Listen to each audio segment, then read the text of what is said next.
Well, friends, welcome back. Now we are going to learn one more very interesting thing. This is about basic principles governing an audit. Meaning, these are certain points or certain principle which needs to be followed in every auditing situation. Okay, very basic things. Not only an auditor is expected to follow it, auditor is also expected to document that he has actually followed. Right. By this time, we have understood various concepts of auditing which are relevant for us to understand the audit subject itself. Now we are entering into this area, that is basic principle which needs to be followed. Please bear with me for a moment. I am trying to share the screen with you.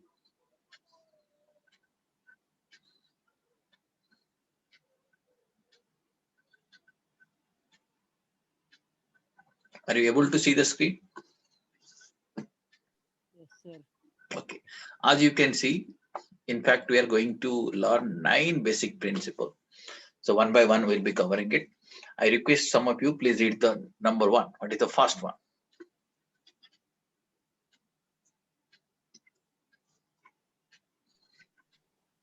Integrity, objectively and independence, honesty, unbiased, free from any interest. Yeah. So when you say these are the basic principles, that in every audit situation, an auditor is expected to follow these principles. And first basic principle talks about 3 aspects: integrity, objectivity, and independence. So auditor needs to ensure that integrity is there, integrity is maintained. When we talk about integrity, what exactly we mean here is that even if no one is watching at the auditor has to follow certain principles. Okay, he should do the right things even when no one is watching, no one is supervising. But nowadays, you see, audit profession involves many reviews also. That means what auditor does, there are some other authorities who needs to review. And auditor is also subject to peer review process. His peers also review. NAFRA also test institute has got its own mechanism to review the audit process. Okay, one kind of peer review is also conducted by SEBI. So like this, various kinds of reviews are there. And whether review is there or not, a review mechanism is there or not, meaning whether there is any control over auditing activities there or not. Irrespective of that, auditor is expected to follow integrity. He is supposed to follow the principle even when no one is watching at his work. Okay, that is the meaning of integrity. Did you understand? And coming to objectivity part, in many situations, auditor has to form an opinion. Auditor has to form an opinion and communicate his opinion. Is it done? And while forming the opinion, he has to objectively analyze the situation. He is not expected to subject it, or he is not expected to take any subjective decision in any given situation. Okay. So clearly, he should have some kind of understanding, or he is expected to have a clarity on his thoughts, that what he's expecting or what kind of evidence he's looking at, and on that basis how to form an opinion and what kind of opinion he is expected to give and he's supposed to give in a given situation. So that is what we talk about objectivity. And auditor, not only he should be independent, he should also appear to be independent, right? So all these 3 things, integrity, objectivity, as independence, has to be taken care of. Okay. Entire audit work needs to be conducted with utmost honesty. Auditor should be unbiased, free from any interest. Then only he can maintain his independence, free from any interest with the client or with interest with the entity. Right? Suppose the auditor has supplied material to the entity, then that audit opinion cannot be considered as an independent audit opinion. So auditor should be independent. Not only auditor himself, audit firm itself, and his team members also should be independent of the entity. First point you have understood. Yes, sir. Now, what is the second point as regards to basic principles?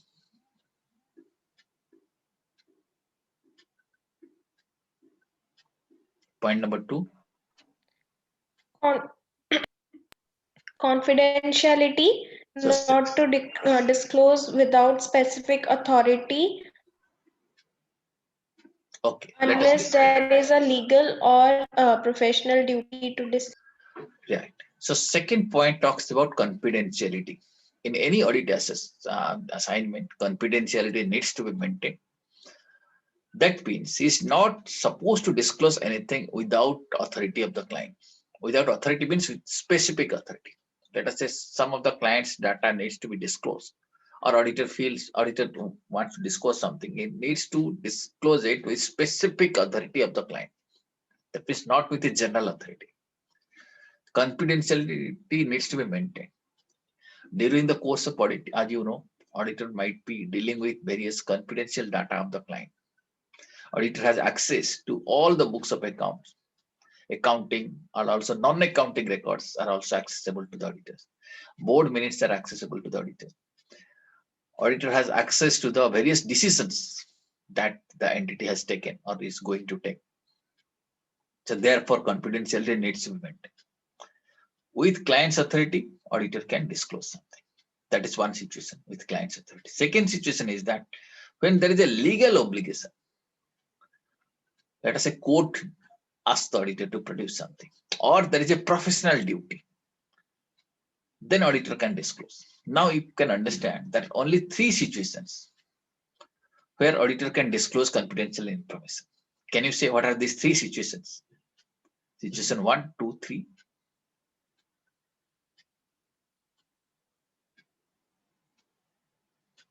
Can anyone tell me?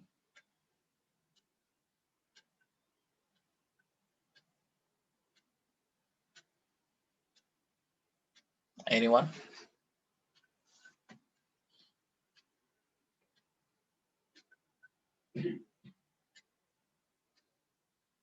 Let me repeat. Situation 1, when there is a specific authority, that means client has authorized auditor to disclose. Second thing, when there is a legal duty. Third one is when there is a professional duty. These are the only three situations when auditor can disclose any confidential information. Then point number 3, can you read it? Skills and competence. Skill and Professional. competence. Yeah, skill and competence means auditor has to handle it with auditor is expected to handle it skillfully. There are some specific areas of audit where some specialized skills are required. So therefore, auditors and many situations you can find auditors are trained. Some of the auditors are trained to do, let us say, information system audit. Some auditors are trained to do banks concurrent audit. Some auditors are trained to conduct forensic audit, like this. So through this training, they develop a skill. Okay, and they become competent. So in an audit situation, auditor is expected to handle the audit with due professional care, with proper qualification, and with continuing awareness programs. So various institutions like Auditors Own Institute of Chartered Accountants of India, they also conduct various continuing programs, continuous training programs, right? And ICAI also pronounces, various pronouncements are also published, and auditor needs to update himself with various regulations, statutory requirements. So your point is that auditor should be first of all competent and should have the relevant skill to conduct the audit. Suppose auditor is while applying audit procedure, auditor need to test computer programs. So what is expected that auditor should be trained in those areas. Okay, if computer is trained in, let us say, information system auditing, he can easily handle that situation. So skill and competence is also important in our situation. This is our third basic principle. Fourth one, can you read the fourth point? Only heading you read.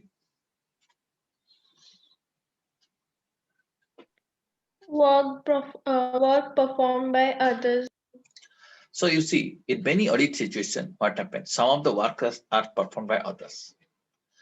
Performed by others means sometimes what happens? audit firm's employees, they also perform some works. Right, auditor no doubt signing the report. Let us say physical verification is conducted by employees, staff members, or trainees. They are conducting the physical verification. Right, that is the situation when work is performed by others, but auditor is using that work. Another situation might be sometimes what happens, auditor uses the services of some experts. Okay, let us say the entity has created a provision for employee benefit or retirement benefit. Has created a provision. Auditor wants to verify that thing. And auditor is not competent to verify. What auditor will do? Auditor may ask an actuary to evaluate. Auditor may call for an actuary's valuation certificate. On that basis, he will be able to form an opinion whether that provision is right or wrong. Actuary is an expert, and expert is giving an opinion, and auditor is relying on that opinion. Did you understand? So this is a situation when work is performed by others and auditor is relying on that work. Right? Did you understand the situation? Yes or no? Yes, sir. Now you see. Now point here is that even when work is performed by others, auditor continues to be responsible for forming and expressing his opinion on the financial statement. So auditor is always responsible, even if he's relying on the work which are performed by others. Let us say auditor has relied on an expert actuary's opinion, but still auditor is responsible for forming and expressing his opinion on the financial information. Okay, but auditor is entitled to rely. Okay, auditor can rely provided adequate skill and care and not aware of any reason not to rely. Auditor has to take adequate skill. Auditor has to see that reliance has been done with adequate skill and care. And auditor is not aware of any reason not to rely. If auditor is aware of some reason, auditor is aware that that expert is connected to the entity, or expert has got some vested interest with the entity, then auditor is aware of some reasons not to rely. In that situation, auditor is not entitled to rely.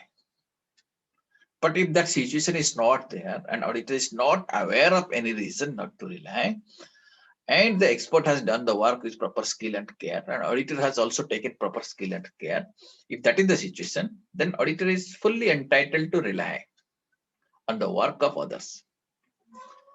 Did you understand the second point? Yes, sir. Third point is that when work is performed by others, let us say when work is performed by auditor's assistants, then auditor should give direction to auditor should supervise and review the work delegated to the assistants. Okay, you should give direction. Earlier I had shown you some audit program. Have you seen it or not? Yes, sir. You must have seen directions are given. That means this work, how is to be done? It is expressed. Then this is the direction. You have to conduct audit like this. Let us say step one, verify this record with that record. So this is the direction. And during the audit process, somebody should supervise that actually things are happening as per direction or not. Then finally, some reviewers should be there who should review that what is the outcome, whether entire program has been properly exercised or not. When work is delegated to the assistant, auditor is supposed to direct, supervise, and review the work delegated to the assistants. Did you understand? Yes, sir. Now, expressly state the fact of reliance. For example, in case of branch audit, sometimes what happens in large entities where various branches are there, different branches accounts or branches financial statements are audited by branch auditors.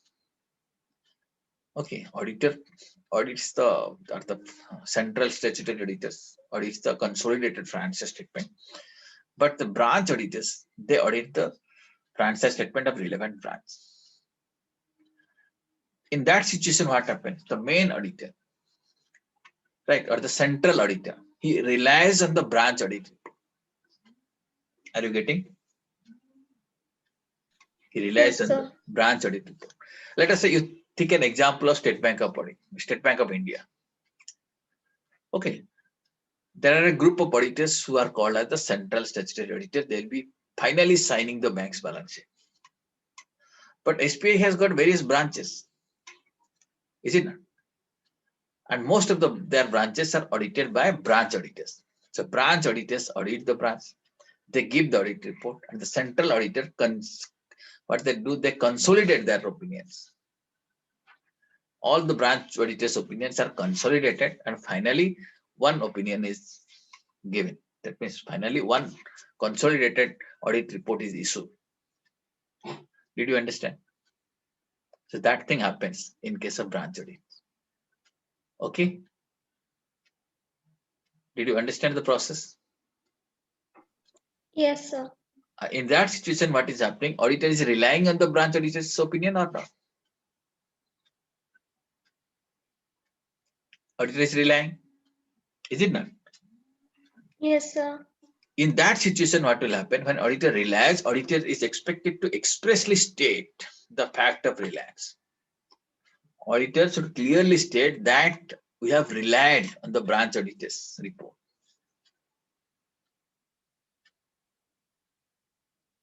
Okay, I'll show you this example. I'm noting it down. I'll be showing you some audit report where expressly it is stated that we have relied on the branch audit report.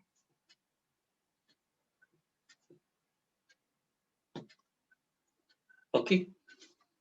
And again, one more thing, auditor needs to obtain reasonable assurance that the work performed by other auditors and experts are adequate. The auditor may see that, let us say, experts, the way expert is giving his opinion, and the process which are carried out by the experts and the other auditors, whether they're adequate or not. Okay, so auditor is required to obtain reasonable assurance that the work performed by others are adequate. So when work is performed by others, auditor has to take care of all these things. Auditor needs to know that he is responsible. He continues to be responsible even if work is carried out by some other person. But he is entitled to rely on others, provided the others has done the work with adequate skill and care, and auditor is not aware of any reason not to rely. And auditor has given direction, and auditor is supervising and reviewing the work delegated to the assistants. In case of branch audit, auditor is expressly stating the fact that he has stated on branch auditor's report. And auditor needs to obtain reasonable assurance that work performed by other auditors and experts are adequate. Okay, understood the point number 4. Now I'll be showing you some example when the auditor mentions about the branch audit. Just give me a moment for that. Let me open the relevant file. I'll be showing you that thing. Just a minute.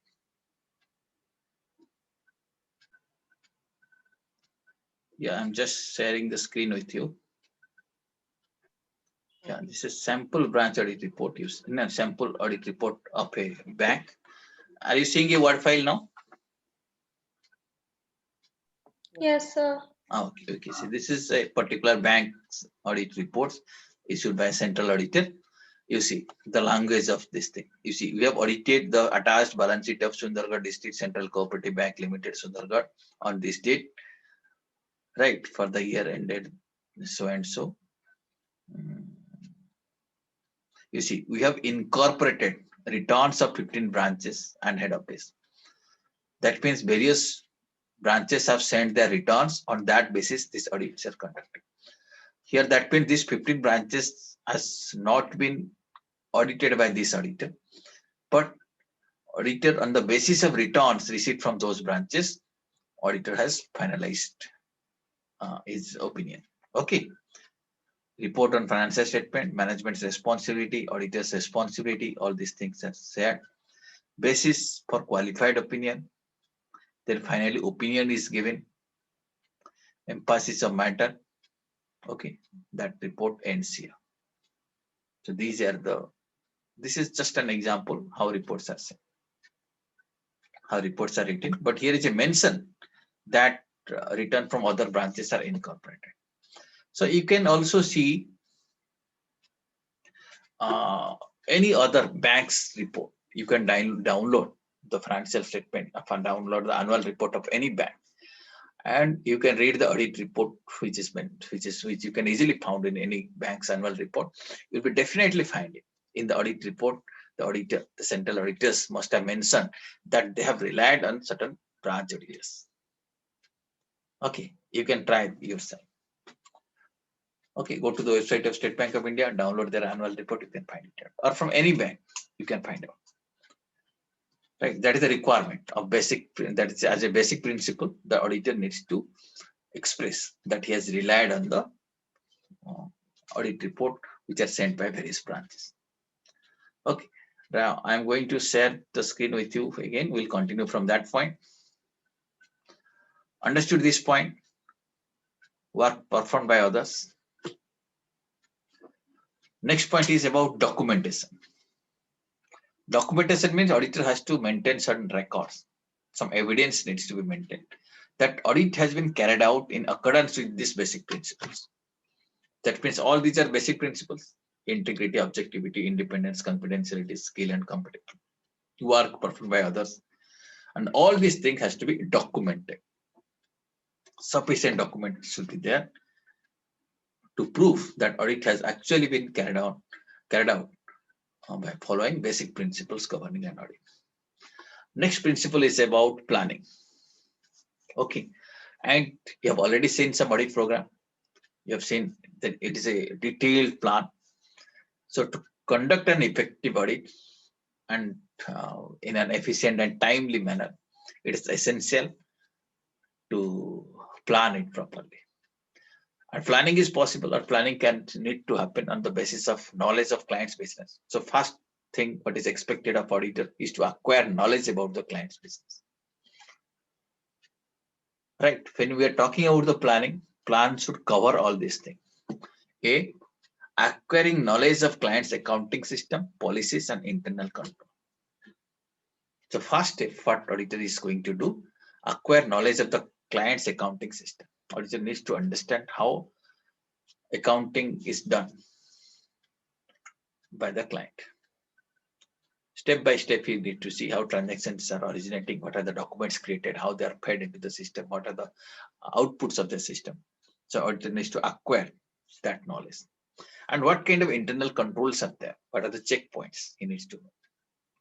Then on that basis, on the basis of that knowledge, he can establish a degree of reliance. So second step is establishing expected degree of reliance to be placed on internal controls. So in the process of understanding the client's business, auditor will be able to establish a degree of reliance. He need to form an opinion whether the internal control systems can be relied or not. Okay, because financial statements are generated by the organization, and internal control system plays an important role in generation of, let us say, true and fair financial statement. If internal controls are not reliable, then naturally one auditor can expect that financial statement may contain some misstatements. So establishing a degree of reliance is important. So auditor acquires knowledge and establish a degree of reliance on the internal control system. Then the planning should also cover determining and programming the nature, timing, and extent of audit procedure. That also we have seen. When you talk about the nature, that means what exactly going to happen. That means auditor in this in a particular audit procedure, what auditor is supposed to do. Whether you want to do the vouching, whether you want to do laser scrutiny, whether you want to do physical verification. What is the nature of audit procedure? And timing. Whether it has to be conducted for 15 days, 10 days, from which day to which day. And extent. Whether this procedure to be applied on 100% of the population or 50% or 20% on a test check basis or on high value items. So plan should also cover determining and programming the nature, timing, and extent of audit procedures. Then coordinating the work performed by others. Audit is carried out by a team, maybe a small team, maybe a large team. So it is important to coordinate that work. Who is to report to whom, and finally how all these observations can be consolidated. That is important. So when you talk about audit planning, it involves all these things. Step 1, acquiring knowledge of the client's business. Step 2, establishing reliance on the internal control system. Third thing is programming, that means nature, timing, and extent of audit. And fourth point is coordinating that up, all those activities. Right? And then once a plan is done like this, plan is not permanent. Plan is dynamic in nature. It keeps on changing. So it needs to be further developed or it needs to be revised during the course of audit. Right? Let us say auditor has established that degree of reliance and the internal control is very high. Internal controls are reliable. But during the course of audit, it finds that in a particular situation, internal controls are weak. Then auditor may immediately revise the program. Initially, he might have thought 50% vouching. Now he may extend it to, let us say, 75% vouching. Right? So program can be modified. So program is not static. Program keeps on changing. Did you understand the planning process or the steps involved in the planning process? Yes, sir. Acquiring knowledge, establishing reliance, then developing a program, then coordinating. Okay. Right? Fine. Yes, sir. Now, seventh principle we are learning is about audit evidence. You see, auditor needs to form and communicate an opinion, form and express an opinion. And this opinion is supposed to be based on audit evidence. On the basis of evidence, only auditor will be able to form an opinion. And auditor is supposed to obtain sufficient and appropriate evidence. Sufficient means we're talking about quantity.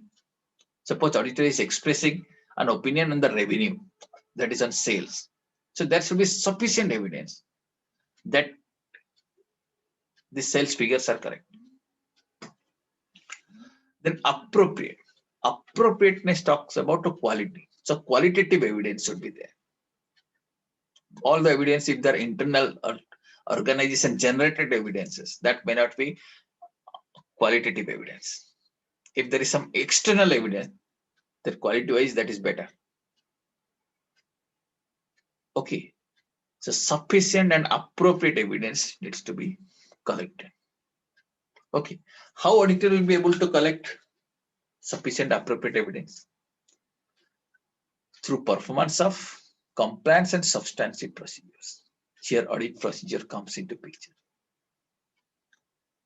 Auditor needs to perform certain audit procedures. And these procedures, audit procedure, if I'm referring to, I'm classifying them into two categories. One is compliance procedure, second is substantive procedure. Okay, before that, of course, one more procedure is there, that is called as risk assessment procedures. We'll be learning procedures subsequently. So auditor collects evidence through application of A, compliance procedure, and B, substantive procedure. What are these compliance procedures? These are in fact tests which are designed to obtain reasonable assurance that internal controls on which audit reliance are to be placed are in effect. That means auditor is placing reliance on these internal controls and they are actually effective. So auditor applies certain compliance procedures. He only tests certain compliances. Okay, let us say our entity is having a purchase manual or purchase procedures are defined or sales procedures are defined.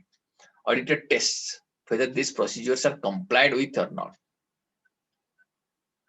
Okay, let us say voucher approval process are defined.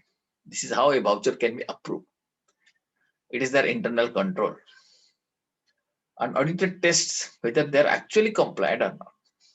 So that those kinds of checkings are referred to as compliance procedures. Did you understand what is compliance procedure? Yes, sir. Now, coming to substantive procedures.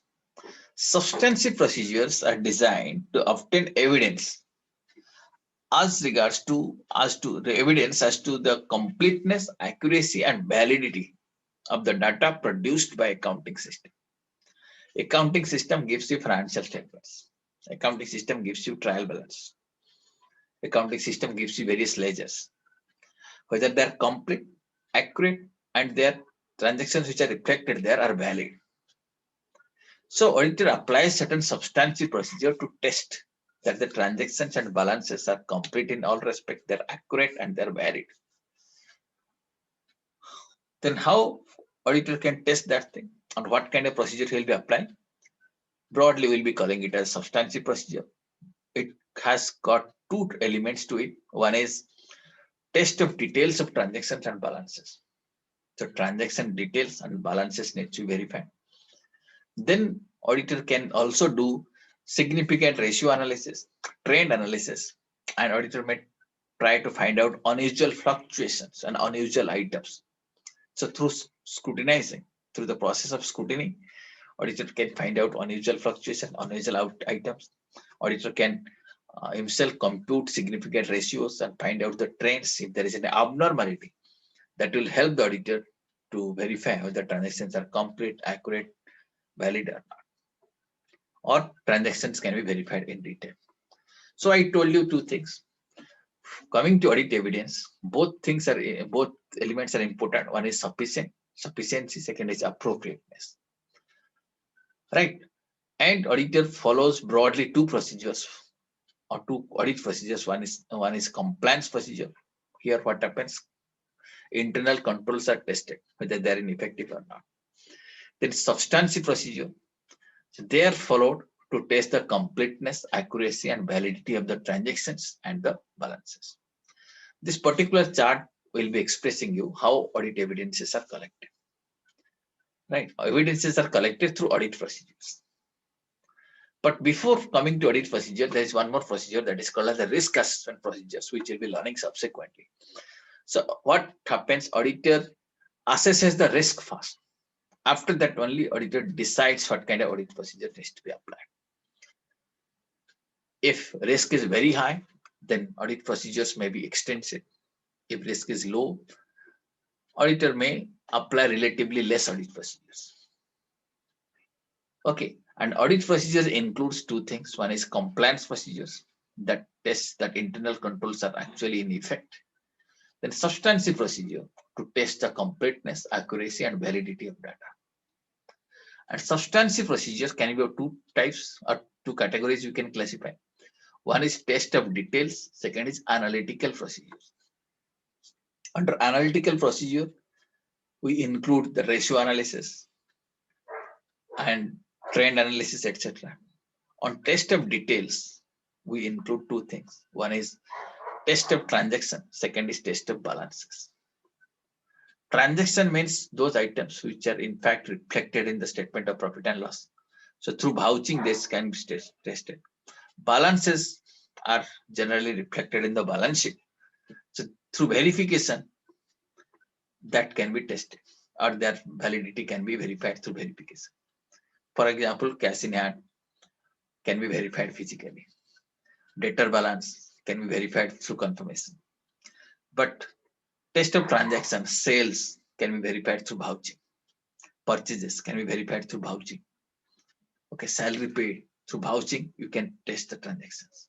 So test of transaction and test of balances are two different things, but both of them comes under test of details, which are in fact a substantive procedure. And these procedures, both substantive and compliance procedures, are required to for collection of audit evidences. An auditor will base his opinion on the basis of audit evidences. Did you understand this chart? Have a look at this chart and ask me if you got any query.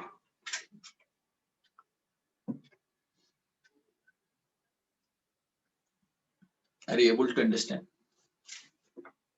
Yes, sir.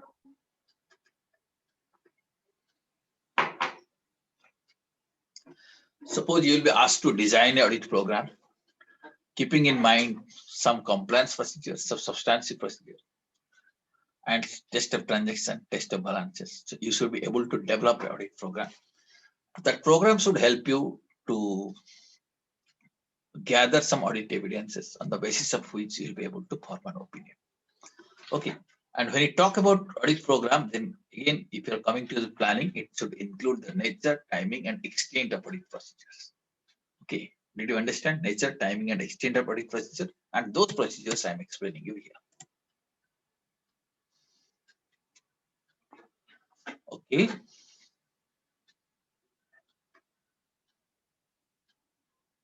Now, Yes, sir. eighth principle. It is about accounting and internal control. As you know, management is responsible for maintaining an adequate accounting system. All accounting information should be recorded, which should be recorded. In fact, must have been recorded. So auditor tests, auditor also verifies to see that all the management, all the accounting information which should be recorded are recorded or not. Auditor should gain an understanding and have a reasonable assurance that accounting records are proper, accounting controls are working perfectly. Auditor should evaluate the operation of internal controls. Substantive procedures may be less extensive if internal controls are relied upon. If internal controls are reliable, then substantive procedure, as you know, means test of details and analytical procedures, vouching, verification, etc. So this can be less extensive if internal controls are tested by applying compliance procedure. Okay, they're very closely related. If compliance procedure, application procedure satisfies you, then substantive procedures will be less extensive. If the result of compliance procedure doesn't satisfy you, then substantive procedure will be far extensive. Okay. Now, let us learn about the last principle, that is audit conclusions and reporting. Right. So these are prepared by using acceptable accounting policies which are consistently followed. Financial statements, you know, are prepared. Financial statements are in fact reports. So appropriate accounting policies needs to be consistently followed. And audit report, when is made, so they should be also presented in an appropriate format. So relevant regulations and statutory requirements should be taken care of when drafting or forming an audit report. Adequate disclosures of all material matters relevant for proper presentation of the financial statement, financial information, subject to statutory requirements where applicable, should also be taken care of. Adequate disclosures should have been made. Okay, financial statements are prepared, and when auditor audits their financial statement, he verifies the accounting policies. Auditor sees that they are consistently followed, and they are also acceptable accounting policies. And also auditor sees the relevant statutes are compliant, relevant laws are compliant, and disclosure requirements are also procedures, are also proper. So if the law requires some disclosures, then the entity must comply with those disclosure requirements. So accounting policies, requirement of the statute, and disclosure. These three things are relevant. Auditor checks those things.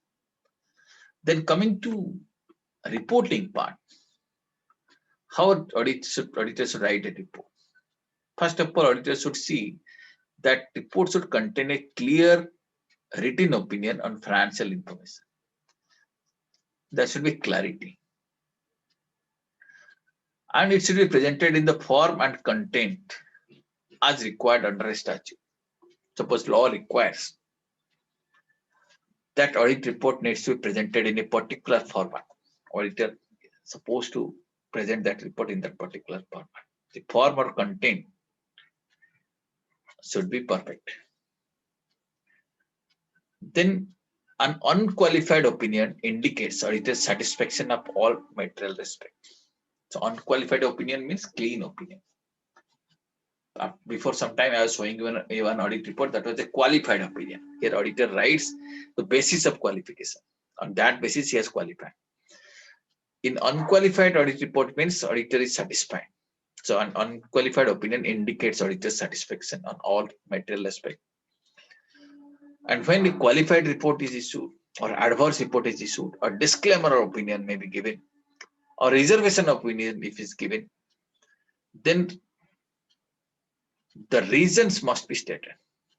Auditor must state that this is the reason for which I am giving an adverse report, or I am disclaiming that I am not in a position to give an opinion, or I am giving a qualified opinion, or my report has got some reservation.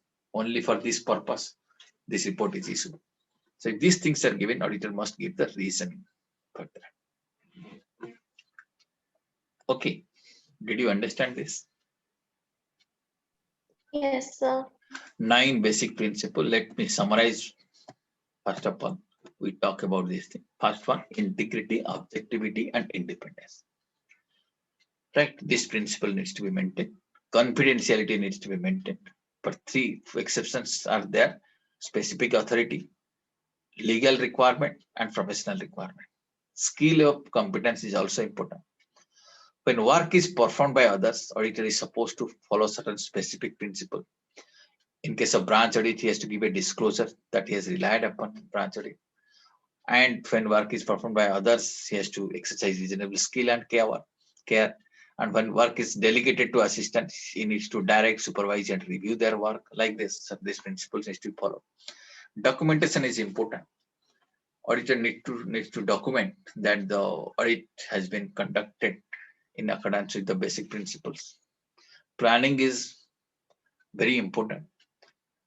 The steps of planning includes acquisition of knowledge, then establishing a degree of reliance on the internal control, then developing a program where nature, timing, and extent of audit procedure needs to be specified, then coordination of entire activities. Then coming to audit evidences, 2 aspects has to be taken care of. One is sufficiency, second is appropriateness of audit evidence. And how these evidences will be collected? By applying 2 procedures, 2 kinds of procedures. One is compliance procedure, second is substantive procedures. Okay, compliance procedures in fact test the internal controls, and substantive procedures in fact test the completeness, accuracy, and validity of the data which is generated by the financial system. Right. So substantive procedure may include test of details and analytical procedures. Analytical procedures means ratio analysis and trend analysis, etc.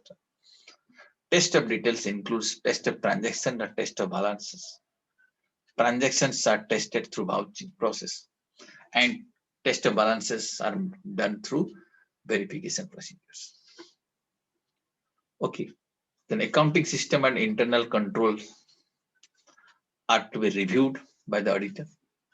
Okay, that is again one more basic principle. Auditor needs to evaluate the accounting system, need to evaluate the internal control system. Then when audit conclusions are drawn, auditor needs to verify the accounting policies, their consistency, compliance with statute, compliance with disclosure requirements. Then when report is issued, the forms may be different. We'll be learning different types of report. So one is modified report, other is unmodified report. Unmodified report means clean report or unqualified report. Modified report includes qualified report, adverse report, or disclaimer of opinion. When auditor gives a modified report, he is expected to give the reason that why he is issuing this modified report. Right? Auditor should pay attention to the clarity, form, and content, and reason for modification. Okay, friends. So here we got a broad idea about various principles of auditing, or basic principles governing an audit. Few more conceptual areas are still there, so we'll continue it in our next class. Thank you very much.